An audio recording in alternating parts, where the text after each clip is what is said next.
बहनों और भाइयों, मैं आपका अपना गोंग दादा आपकी सेवा में मेरा सप्रेम नमस्कार। बहनों और भाइयों, इस समय मैं आया हूँ पहाड़ में कुछ दिनों के लिए, किंतु यहाँ नेट नहीं चल रहा, लिहाजा ये कोई भी वीडियो मैं अपलोड नहीं कर पा रहा। कई घंटों तक ये अपलोड नहीं हो पा रही, डिस्टर्ब हो जा रही हैं, इसलिए मैं इन्हें अपलोड नहीं कर रहा और वापसी पहुंचकर मैं आपकी सेवा में ये सारी वीडियो प्रस्तुत कर रहा हूं। इस वक्त तो मैं बना रहा हूं, लेकिन मैं 2-4 दिन में वापस पहुंचकर आपकी सेवा में ये वीडियो प्रस्तुत करूंगा। बहनों और भाइयों, मैं किसी भी जगह को या किसी व्यक्ति को हाईलाइट या फिर यूँ कहिए कि किसी भी व्यक्ति पर आक्षेप नहीं करना चाहता, किसी भी गांव को हाईलाइट भी नहीं करना चाहता, किंतु मैं अपने पहाड़ की वास्तविकता आप लोगों को दिखाने की भरपूर कोशिश करता हूं और यही मेरी हार्दिक इच्छा है कि इस बंजर होते या बंजर हो चुके पहाड़ की जो स्थिति है उसके लिए कौन जिम्मेदार है। बहुत से लोग मेरे पहाड़ के बड़े अच्छे पदों पर रहे, मैं उन सभी नामचीन व्यक्तियों को नमन करता हूँ जो अच्छे अच्छे पदों पर रहे, शक्तिशाली पदों पर रहे और उन्होंने अपने गांव के लिए, सबसे पहले तो गांव के लिए कहूँगा, क्योंकि कोई भी व्यक्ति चाहे वो विधायक हो, चाहे वो एमपी हो या किसी भी ब्लॉक या जिला स्तरीय पद पर रहा हो और उसके गांव की हालत 10 की 10 या उससे भी बदतर हुई हो, तो धिक्कार है ऐसे व्यक्तियों को। किंतु बहुत से लोग ऐसे हुए हैं जिन्होंने अपने पद का पूरा सदुपयोग किया और लाभ वहाँ की जनता ने उठाया, और वह प्रत्यक्ष दिखलाई भी देता है कि गांव आज खुशहाल हैं, क्षेत्र नक्शे में उकेरा गया है और बहुत सी योजनाएं, सुख सुविधाएं वहाँ हैं। योजनाओं का मतलब केवल तत्कालिक ठेकेदार या किसी व्यक्ति के लाभ अर्जित करने तक ही सीमित ना रहे, उसका पूर्ण लाभ उसके पश्चात गांव वालों को मिले, आने वाली पीढ़ी को मिले।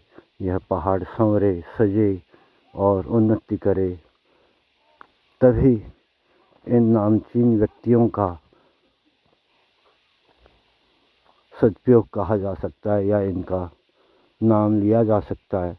किंतु यहाँ तो लोग एक बेजुबान जानवर की तरह ये इनके इन प्रकारेण अपना पेट भरते हैं और अपने जीवन में ऐश करते हैं।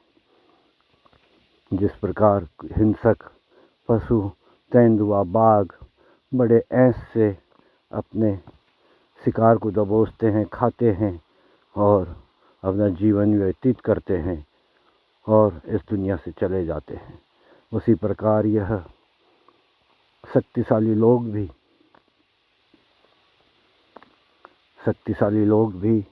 अपने पद के गरूर में उसके अपने लिए ही केवल सदुपयोग करते हैं और अपने ऐशो आराम में उसका व्यय करते हैं, अपनी संतानों के लिए इकट्ठा करते हैं, उनकी उन्नति की सोचते हैं और इस दुनिया से चले जाते हैं।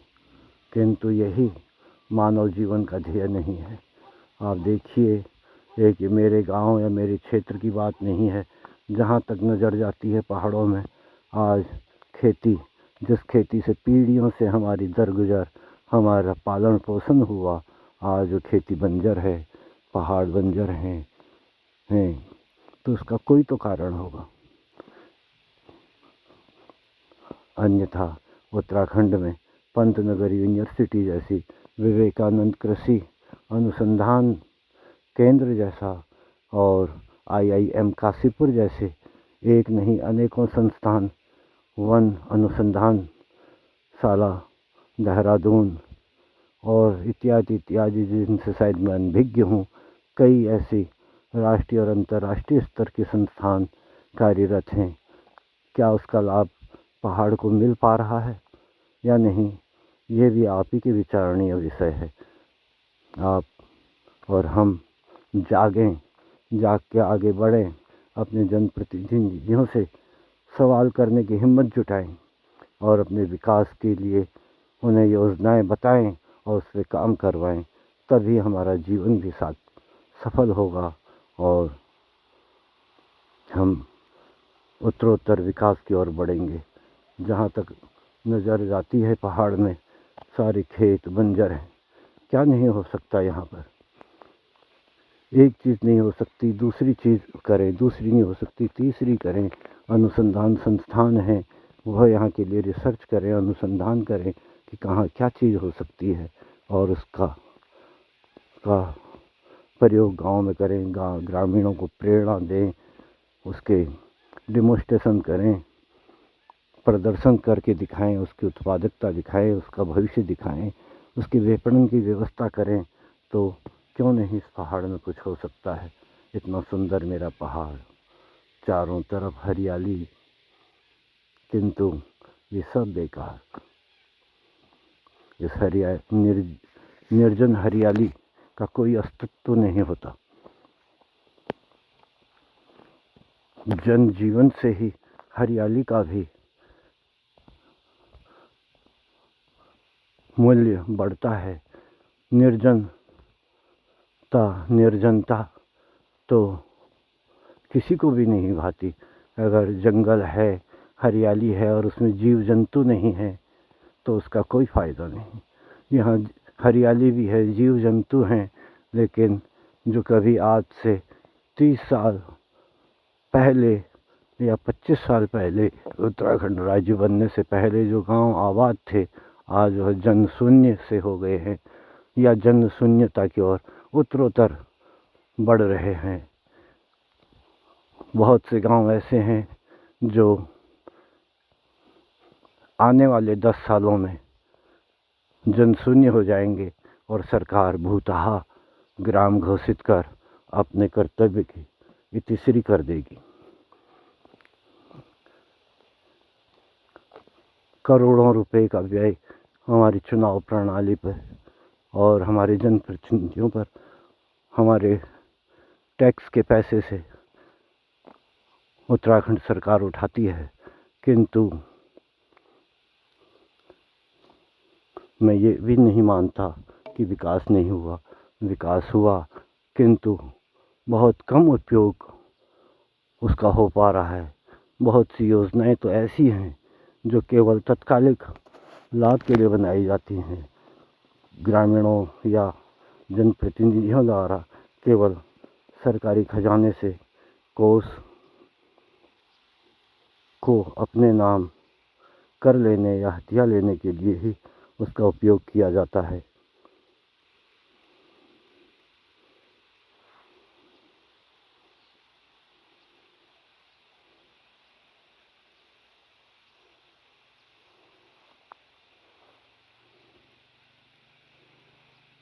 आप भी इस विषय में अपनी राय अधिक से अधिक संख्या में कमेंट बॉक्स में दें।